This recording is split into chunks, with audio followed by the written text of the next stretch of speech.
Hey y'all, this is Billy from Perma Pastures Farm. I gotta keep my voice down because all them little flying snapping turtles right there, they're in that tree and it's got my little apple laid over. I mean, that thing is fried, dyed, and laid to the side. But guess what? We got some boxes down here and we're gonna get them. You know what's even better?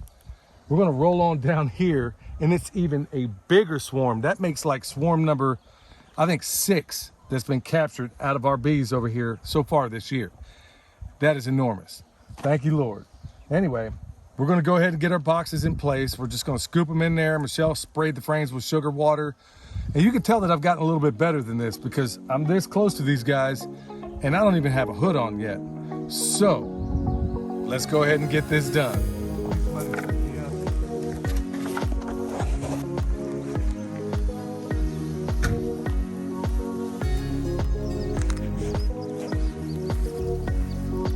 Hold this like right over here, and if we want to just, yeah.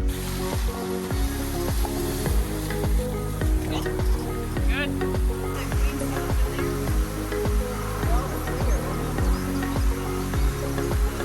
All right, y'all, so here's the other one. You know, people say you don't need smoke around bees. Homie, don't play that. Like I said, as far as I'm concerned, these are flying snapping turtles, and this is probably the second biggest swarm we've seen on this property. Ben and Denise over at Renewed Homestead got the last one. It was sitting over there in that tree. And so here it is, like 2 of them in very close proximity to one another. William said there was a third. I guess they already did him out before we even got here.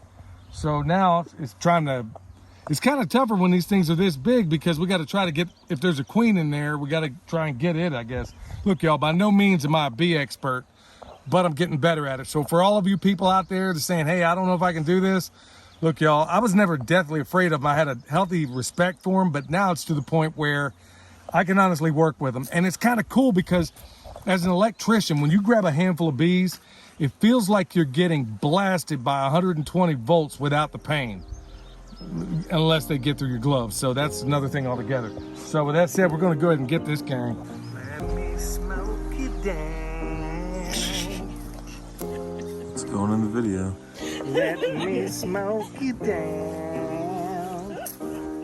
All right, y'all, look at this, man. Ain't that the coolest thing? It's like they got a bee chain. They're all like strung out on one another. I mean, and I don't mean that in a crackhead sense. I mean, they're like hanging on to the extremities of each other. Isn't that the coolest thing, y'all? Hold on, let's let the UPS guy.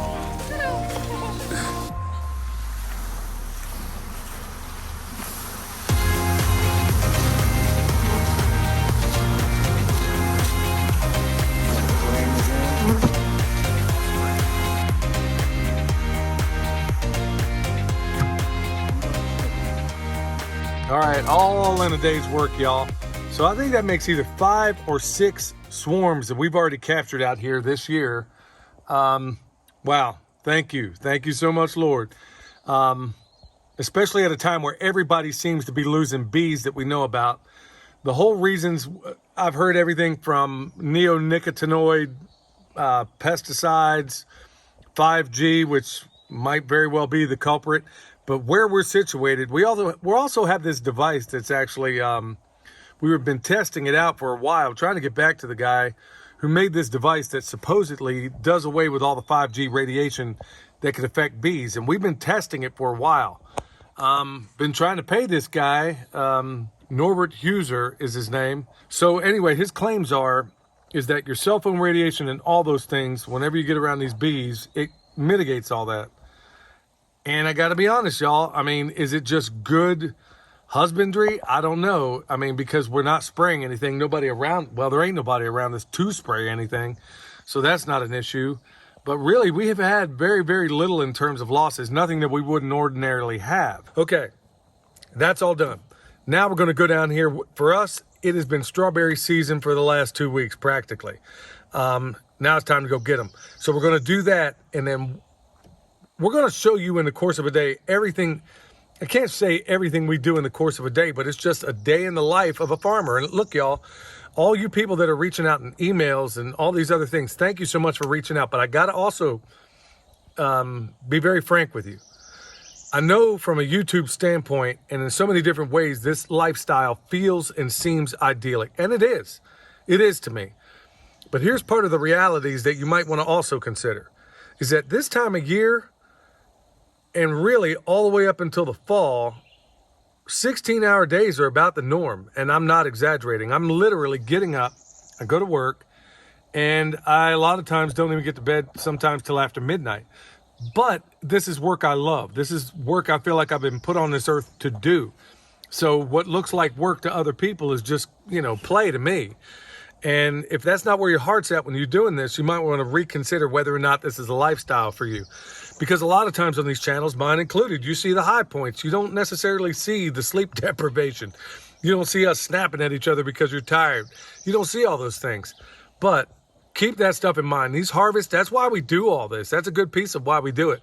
But just keep in mind the realities that, unlike TV shows or anything else, that there is the yin to that yang.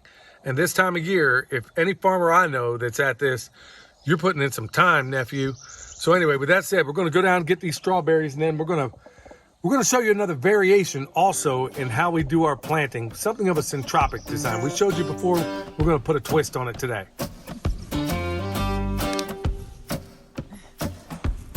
No.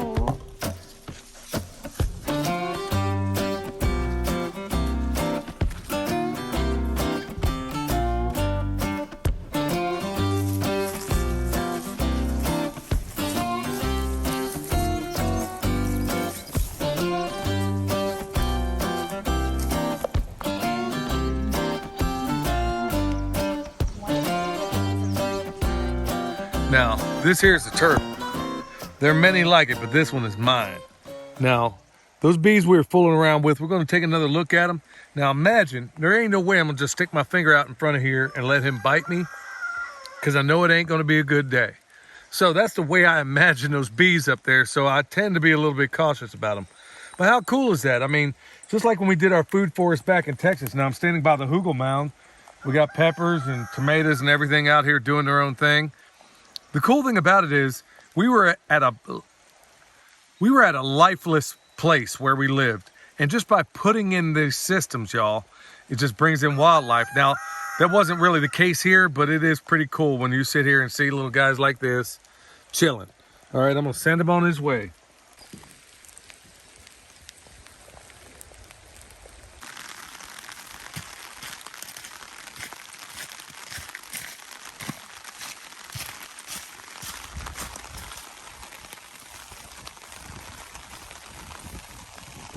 All right, y'all, near the end of the day, and it didn't quite go. Look, this is homesteading, this is permaculture, this is farming. See this falling from the sky? Yeah, this was much needed, so I'm not all that disappointed. So anyway, over here you can see the bee boxes. We got one right here. They basically are chilling. I mean, we must have got the queens when we did all this. So we got an 8 frame here and then a 10 frame down there. And then what's going to happen with those at the end of the day, when it gets darker, we're going to pick them up real easy, like put them over here with their cousins. So, yeah, it'll be one giant development over here. So, hey, good for us. Anyway, so here's what we intended to do, but it ain't going to happen today because obviously you don't want to go digging holes and planting stuff in the rain. But this is very important, especially in these times where everybody's saying, we got all this food insecurity, and look, they're not just saying it, it's happening. You're seeing it unfold right now. That's what I'm going to cover next. Okay, on that side of the driveway, you have a more established orchard. This side, we just put in this fall, and it's already blowing up. As long as the bees don't keep posting up in there and knocking trees over. Okay, so what can you do in these spaces? Because I've taught a number of people, homesteaders especially, that, hey, man, where you got your food forest going or where you have your orchard, you can also kick it up a little bit more in so many different ways. Now, right over here, we got a fruit tree. It looks like a peach from where I'm standing. And over here, we got a nitrogen fixer. Every third tree is a nitrogen fixer. In this case, it's a black locust. It could be any number of things. But here it is in this close proximity.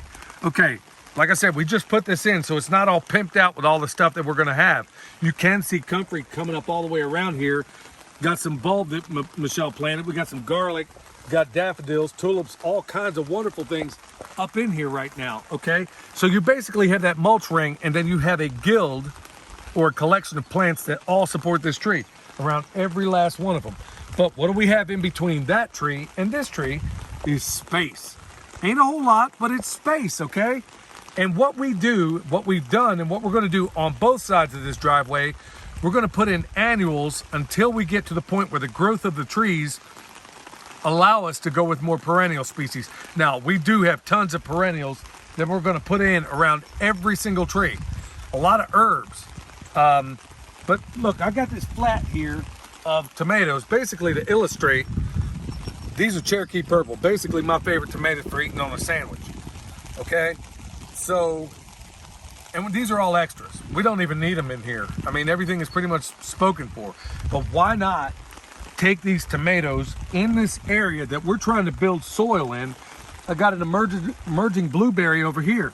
Got comfrey over here that was transplanted. We got all these things, but we got this extra space. There's a lot of people out there with orchards that think you've got to have, because that's the way you've always seen it. Remember, in our reductionistic worldview, we think there has to be just one thing. Let's demolish that absurd, almost asinine way of thinking. And I know a lot of you out there are doing it. So why not take these tomatoes, plant one here, one there, one there, one there, all the way through here. Also, what are tomatoes like, okay? We always, whenever we put in tomatoes, we always have marigolds. We always put in peppers. We always have all those things that are going to work as a guild for this tomato plant. So nothing that you see, look over here. Do you see anything in isolation over there in these mountains? No. No human intervention whatsoever, and it's thriving. It's doing extremely well. So all we're doing, this is very important, all we're doing is taking all 7 layers. I would argue that there's 8, perhaps even more. Take all 7 layers, 8 layers, however you choose to look at it, and we're taking what nature's doing it, and we're applying it right here. Whether it's in our trees, in our fruit trees, okay, so we got all 7 layers. That's what we're trying to replicate. But we're doing the same exact thing, even when it comes to our perennial systems. You can do it in your garden. You're just replicating nature in the most beautiful, positive, productive ways. So when these tomato plants finally go in here, what do we got over here? We got comfrey, which, by the way, we sell at the website if you need it. We're going to do that comprehensive comfrey video here before too long. We got comfrey over here. We got blueberries. We got things going together that should not want to be going together. You got an acid-loving blueberry next to something that loves alkaline. We're finding actually, let me step back a little bit. We don't even know the full extent of how far we can push a lot of these methods. You see Paul Gauchi here in this area where we're standing, okay?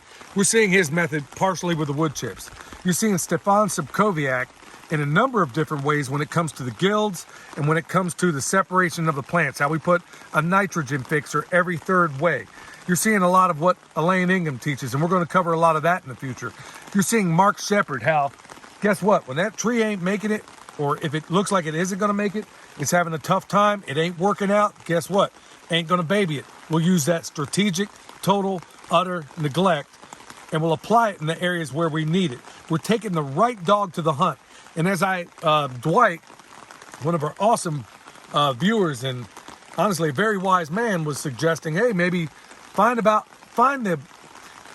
take maybe the best pieces of all these people and put it in a cohesive system. That's exactly what we've been doing forever and a day. We take the best elements of all these fantastic, genius teachers out there. If you were to just use their method, you're going to do just fine. But we're cutting and pasting, and I'm happy to admit it. I'm not going to claim that this is any invention of mine. What I am good is I'm a really good researcher. I'm a hard worker, and I learn very well. And we take all these great elements of all these wonderful people, put them in a cohesive system that makes sense to everybody. So don't just grow your trees in just their guilds. So that guild that surrounds this tree, why can't we take this extra space, put in until all these things come in? Why not take all this extra space and bring it to its full potential? All right, y'all. So speaking of trees, if you need bone sauce, which is the world's best deer repellent, we got that at the website. Like I mentioned comfrey already. Look, if you need an EMP shield, look at the world around you. Okay, look down below. You got that. Also, the world's best chicken processing video down there from Jason at Soda Land. It's also included in there. Look, y'all, these are consequential times. But for a long, long time now, we've been teaching you how to not have to be reliant on any of those things. And you know what our tool is? Permaculture. That's right, permaculture. So until next time, this is Billy from Perma Pastures Farm, where permaculture is my passion. And y'all, take a look around. This is the reasons why, even on rainy days. We'll see you next time.